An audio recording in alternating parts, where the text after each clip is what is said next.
के आशीर्वाद से जीवन के हर कष्टों से तुरंत मिल जाएगी। आपको मुक्ति, आपकी हर मनोकामना होगी पूरी और भक्तों खुशियों से भर जाएगा। आपका घर बन जाओगे आप धनवान। क्योंकि भक्तों, इस बार गुरुवार चैत्र नवमी तिथि के दिन बहुत सारे शुभ योगों का निर्माण हो रहा है जो कि कई वर्षों आया है। इसीलिए भक्तों, इस दिन का महत्व बहुत ही ज्यादा बड़ा होता है और इस दिन आप लोगों को यह एक दीपक वाला उपाय जरूर करना चाहिए जो कि पंडित जी ने अपनी अभी की ही कथा में यहां पर बताया हुआ है। तो भक्तों, इस उपाय को आपको कैसे करना है, कब करना है, कहां पर करना है और उपाय को करते समय आपको किन किन बातों का ध्यान रखना है, ये सारी जानकारी हम आपको इस वीडियो में देंगे। तो चलिए भक्तों, वीडियो में आगे बढ़ते हैं। यह दिन इतना खास होता है, इतना महत्वपूर्ण होता है, देखा गया है कभी कभी बड़े बड़े पूजा पाठ अनुष्ठान से जो मनोकामना पूर्ण नहीं होती है, वह आज 12 मार्च 2026 गुरुवार चैत्र नवमी तिथि के दिन एक छोटे से उपाय करने से ही आपकी सभी मनोकामना पूर्ण हो जाती है। और बहुत सारे लोगों ने इस उपाय को किया भी है और उनको इस उपाय को करने का फल भी जरूर मिला है। अगर आप लोग भी इस उपाय को आज 12 मार्च 2026 गुरुवार चैत्र नवमी तिथि के दिन करना चाहते हैं, तो आप इस उपाय को पहले अच्छे से समझ लेना, सुन लेना, उसके बाद करना। आपको इस उपाय का फल जरूर मिलेगा। और इस उपाय को करने से आपके घर में चाहे किसी भी तरह की दुख और समस्या क्यों ना चल रही हो, आपको उसका कारण भी नहीं पता है कि भक्तों ये समस्या किस कारण से चल रही है। उसका कुछ भी कारण हो सकता है, जैसे पितृदोष हो सकता है, शनि दोष हो सकता है, या किसी भी तरह मंगल दोष भी हो सकता है और भी बहुत तरह के दोष होते हैं, कुछ भी हो सकता है। पर आपको इस उपाय को करने के लिए अपने दोष को पता लगाने की भी जरूरत नहीं है। आज 12 मार्च 2026 गुरुवार चैत्र नवमी तिथि के दिन इस एक दीपक वाला उपाय को आप लोगों को कर लेना है भक्तों। अब हम समझते हैं इस वाले उपाय को हमें करना किस समय है। तो सबसे पहली बात भक्तों, हम समझते हैं कि यह एक दीपक वाला उपाय करना किसको है। तो देखिए, पर सीधी सी बात है कि यह एक दीपक वाला उपाय जो उपाय है, यह किस लिए किया जा रहा है। यह मनोकामना को पूर्ण करने के लिए किया जा रहा है, या आपके जीवन में जो दुख और परेशानियां हैं उनको दूर करने के लिए किया जा रहा है, या आपका कोई बड़ा काम है जो कि नहीं हो पा रहा है, आप उसके लिए इस उपाय को कर सकते हो। तो सीधी सी बात यह है कि आप अपनी किसी भी तरह की मनोकामना के लिए इस वाले उपाय को कर सकते हो। तो यह उपाय वो व्यक्ति कर सकता है जिस व्यक्ति को अपनी किसी भी तरह की मनोकामना भगवान शिव जी से पूर्ण करवानी हो। और अगर कोई भी माताएं बहनें जो है अपने घर की सुख और शांति के लिए, घर में धन समृद्धि को बढ़ाने के लिए वाला उपाय करना चाहती है, तो घर की जो बड़ी माताएं बहनें होंगी वह इस एक दीपक वाला उपाय को विशेष रूप से करें। क्योंकि माताएं बहनें घर की लक्ष्मी होती है और जब घर की कोई विशेष उपाय करती है तो उसका फल ही बहुत जल्दी मिल जाता है और बहुत बड़ा होकर मिलता है। अन्यथा इस उपाय को कोई भी व्यक्ति कर सकता है, चाहे वह बड़ा हो, चाहे वह छोटा हो, चाहे वह बच्चा हो। जिस व्यक्ति को यह एक दीपक वाला उपाय समझ आ गया, वह व्यक्ति इस एक दीपक वाला उपाय को गुरुवार चैत्र नवमी तिथि के दिन जरूर करें, क्योंकि उसको इस उपाय को फल बहुत ही जल्दी मिल जाएगा। क्योंकि 12 मार्च 226 गुरुवार चैत्र नवमी जी बहुत आसानी से प्रसन्न हो जाती हैं। तो आइए अब हम समझते हैं कि इस एक दीपक वाला उपाय को आपको करना कैसे है और इस उपाय को करने का जो समय है वह क्या है। तो देखिए, 12 मार्च 2026 गुरुवार चैत्र नवमी तिथि के दिन किए जाने वाले यह एक दीपक वाला जो उपाय है, यह मुख्य रूप से सुबह का समय, प्रातःकाल का समय होगा। किस समय होगा? सुबह का समय होगा। आपको कोशिश यही करनी है कि सुबह के समय हम इस एक दीपक वाला जो उपाय को कर लें। पर किसी कारणवश अगर आप सुबह को इस उपाय को ना कर पाओ, आपको कहीं काम से जाना हो या किसी और काम की वजह से आप उपाय को ना कर पाओ, तो आपके पास फिर दूसरा मौका रहेगा जो कि शाम के समय का रहेगा, प्रदोष काल का रहेगा। अब भक्तों, प्रदोष काल का समय भी एक बहुत ही लोगों के मन में प्रश्न बन जाता है कि भक्तों यह समय होता कब है, कितने बजे से लेकर बजे यह समय होता है, ताकि हमें उपाय के लिए जो है करने का समय पता लग जाए। तो हम आपको बता दें, प्रदोष काल का जो एक समय होता है शाम का समय, वह होता है शाम के 6 बजे से लेकर शाम के 7 बजे के बीच का। इस समय के बीच में आप उपाय को करेंगे तो आपको उस उपाय का जरूर फल मिलेगा। तो शाम के 6 बजे से लेकर शाम के 7 बजे के बीच में आप लोग इस एक दीपक वाला जो उपाय को कर सकते हो। तो भैया बहुत लोग यहाँ पर यह प्रश्न भी ज़रूर करेंगे कि भक्तों, हम तो नौकरी पर जाते हैं, हम अपनी ड्यूटी पर जाते हैं और आने में हमें देर हो जाती है, तो उस जगह पर हमें क्या करना चाहिए? तो देखिए, उन लोगों को भी टेंशन लेने की ज़रूरत नहीं है। अगर आप लोग इस उपाय को शाम के समय प्रदोष काल में कर रहे हैं और अगर आप आने में देरी भी हो जाती है, आपको आने में 7 बजे तक आप नहीं पहुंच पाते हो, तो भक्तों, आप 7 या रात 8 बजे तक भी अगर उपाय को करोगे तो भी चल, और अगर इससे भी थोड़ा देर हो जाती तो भी आप उपाय को कर सकते हो। क्योंकि 12 मार्च 2026 गुरुवार चैत्र नवमी तिथि का दिन, यह दिन बहुत ही कम आता है, पूरे साल भर में एक बार। इसलिए जब आपको मकान मिल जाए, जब आप इस उपाय को जरूर कर लेना। कोई भी उपाय हो, आप कभी भी कर सकते हो। गुरुवार चैत्र नवमी तिथि के दिन बस कोशिश करना कि समय के थोड़ा मतलब अंतर्गत ही कर लो, पर किसी कारणवश अगर ना कर पाओ तो फिर आप थोड़ा देरी से भी कर सकते हो, आपको उपाय का जरूर मिलेगा। पूज्य गुरु जी ने कहा कि जब भी गुरुवार चैत्र नवमी तिथि का दिन पड़े तो आपको सिर्फ और सिर्फ यह एक दीपक वाला उपाय करना है। इससे आपके जीवन में अगर धन वैभव की समस्या चल रही है, अगर आप रुपए पैसों के लिए बहुत ज्यादा परेशान रहते हैं, आर्थिक तंगी चल रही है, कई कई बार आप प्रयास बहुत करते हैं, मेहनत बहुत करते हैं, परंतु आपको धन हासिल नहीं हो पाता है, आप मेहनत करने के बावजूद भी सफल नहीं हो पाते हैं, आप अपने व्यापार असफल हो जाते हैं, नौकरी करने के प्रयास में असफल हो जाते हैं, किसी भी कार्य में अगर आप असफल हो रहे हो या फिर आपको धन की हानि हो रही हो, तो गुरुजी ने कहा कि आपको यह छोटा सा उपाय इस चैत्र नवमी तिथि में जरूर करना चाहिए। तो चलिए जानते हैं इस विशेष उपाय के बारे में, परंतु उससे पहले एक प्रार्थना। अगर आप दा वास्तुशास्त्र चैनल पर नए हैं तो कृपया चैनल दा वास्तुशास्त्र को सब्सक्राइब अवश्य कर लें। आज का यह वीडियो बहुत ही खास होने वाला है, क्योंकि गुरुवार चैत्र नवमी तिथि में किए जाने वाले 3 विशेष उपाय आज आपको इस वीडियो में बताए जाएंगे। यह उपाय आप अपनी समस्या के अनुसार कर सकते हैं।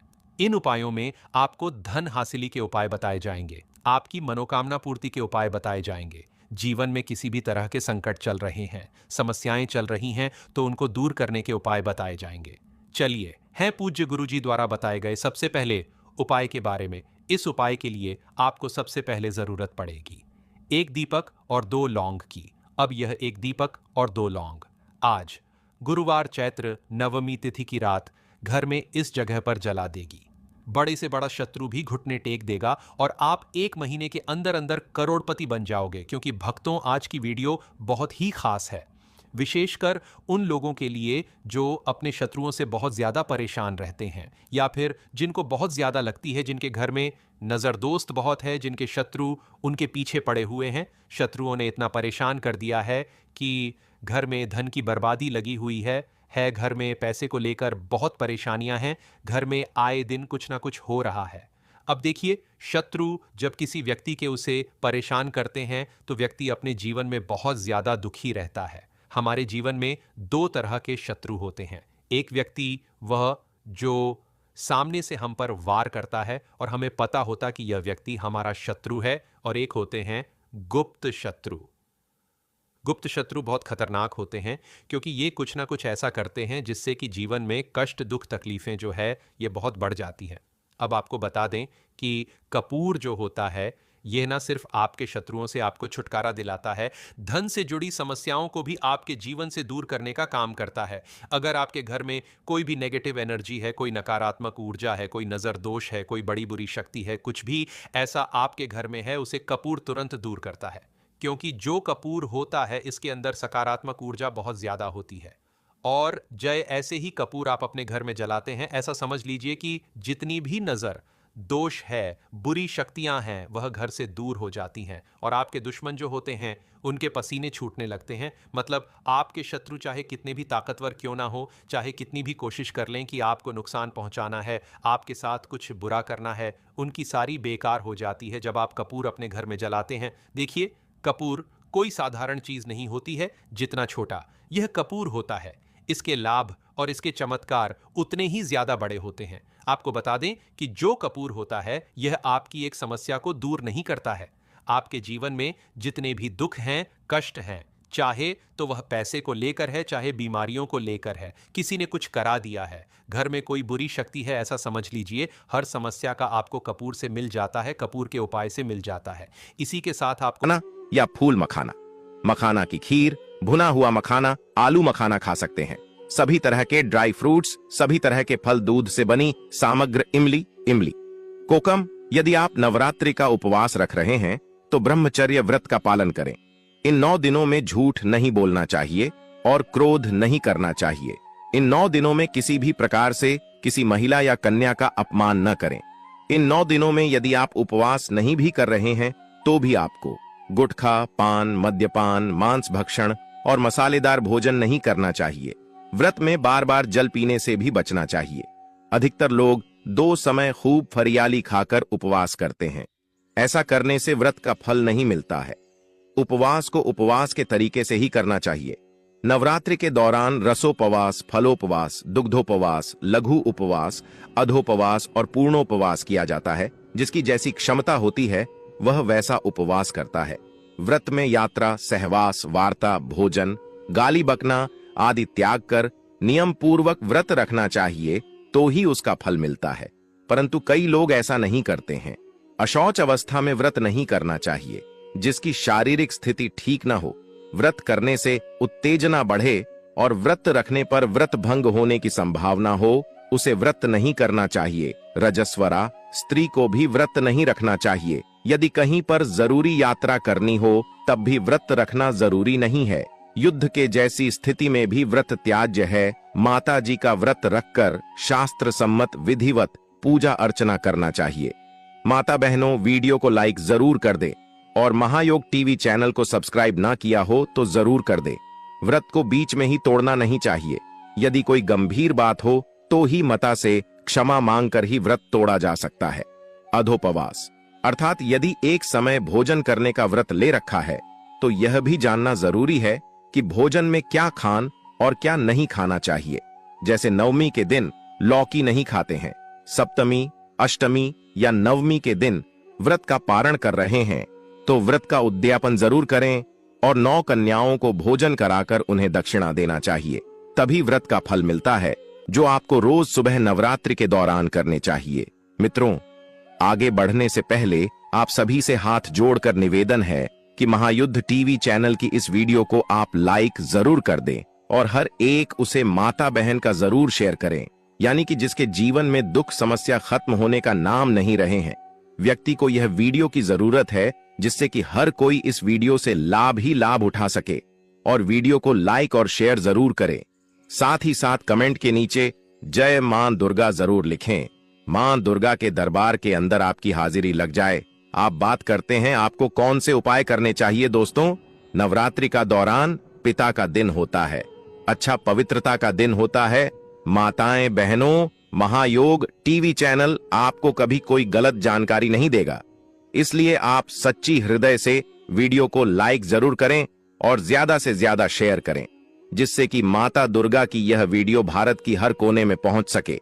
क्योंकि हमारा यह संकल्प है कि भारत की हर कोने में महायोग टीवी चैनल की यह वीडियो पहुंची और उससे वह लाभ ही लाभ, हर माता बहन इस वीडियो से लाभ ही लाभ उठा सके। इसीलिए आप इस वीडियो को ज्यादा से ज्यादा शेयर करें और कमेंट बॉक्स में जय मां दुर्गा अवश्य ही लिखें, जिससे कि माता दुर्गा की कृपा आप पर एवं आपके पूरे परिवार पर हमेशा ही बनी रहे। जय मां दुर्गा। तो इस बात का आपको जरूर ध्यान रखना चाहिए कि नवरात्रि की जो भी सुबह होती है, आपको ब्रह्म मुहूर्त के अंदर ही उठ जाना चाहिए।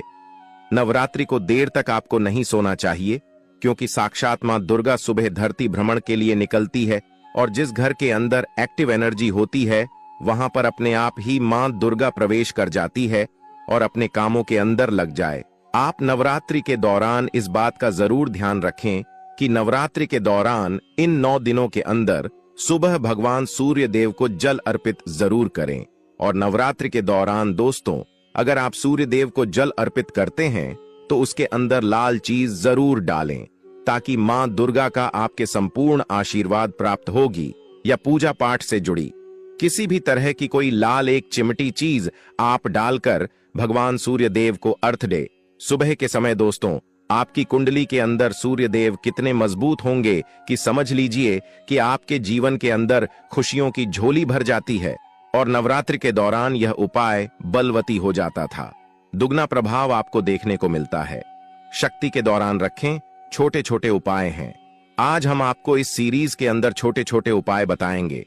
ऐसा नहीं कि आपको इन सबको करना है। कोई भी एक उपाय की